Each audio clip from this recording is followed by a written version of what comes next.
விட்டான்.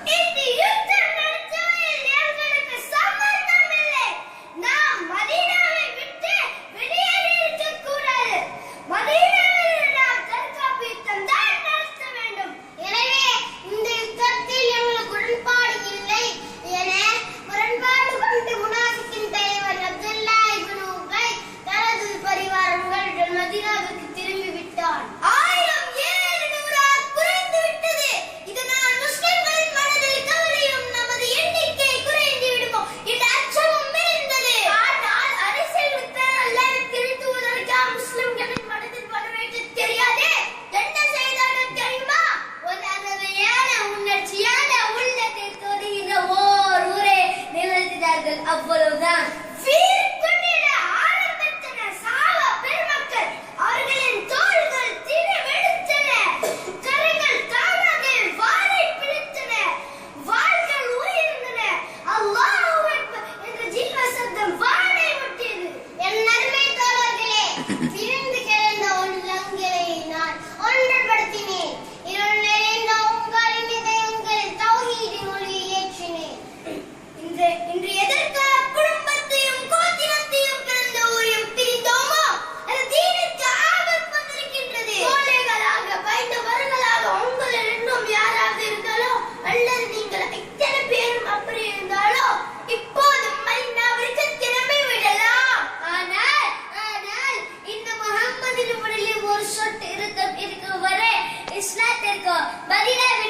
ஒரு சிறு ஆபத்து கூட ஏற்பட்டு விட அனுமதிக்க மாட்டேன் என்றார்கள்.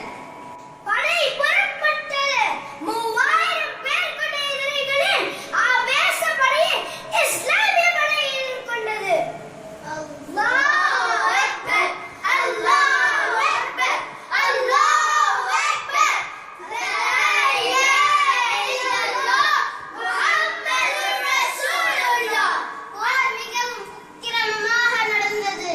போரெல்லாம் ஓய்ந்து எதிரிகளில் சிலர் மாண்டது போக மற்றவர்கள் ஓடி மறைந்தனர். இந்த நிலையில் தான் நடக்கக்கூடாதது நடந்தது.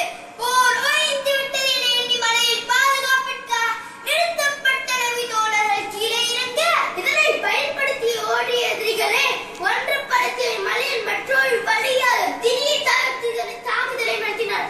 அன்றைய குறைசி குழுவின் தளபதி ஹலித் இப்னு வலீத் ரலியல்லாஹு அன்ஹு எதிர்பாராத திடீர் தாக்குதலினால் மிரண்ட போன சஹாபாக்கள் தங்களது ஆயுதத்தை உயர்த்துவதற்கு முன்பாக தாக்கப்பட்டார்கள்.